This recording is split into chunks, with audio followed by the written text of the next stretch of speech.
This is a story of a happy go lucky businessman, Larry, who had to go long distances in his car for his business meetings. Larry loved driving. In his car, he was a different person altogether.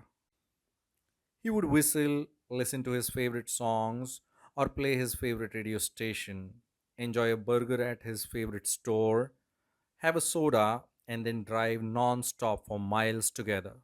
But the one thing Larry didn't like was putting on his safety belt while driving. He felt like a caged lion with the seat belt on. His wife was tired of telling him to put on the seat belt. In the city, he was fined many times for not wearing the safety belt. Once, Larry had to visit Texas for a business meeting. Larry got ready early morning and started his journey.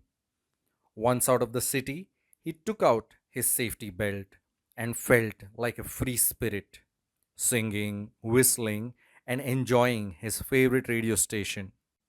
After driving a few miles on Route 66, just before entering the state of Texas, his radio station wavered and caught a frequency of another radio station on its own.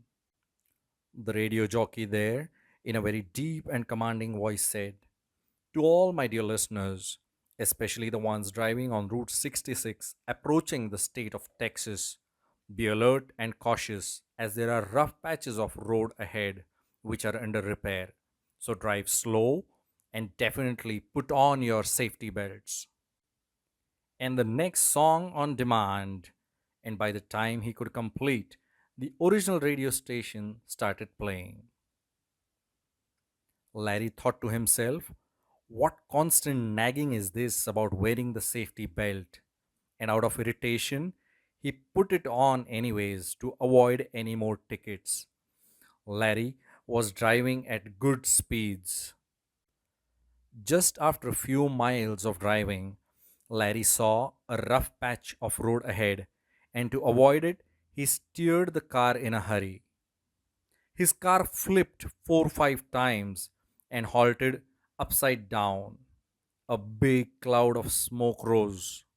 Luckily, a sheriff's car was just passing by. The sheriff saw the accident and hurried to help. As the sheriff approached, he saw the condition of the car and nodded his head, expecting the worst. Just then, Larry, somehow opening the door of the car, crawled out of his car and came to a safe spot near the sheriff.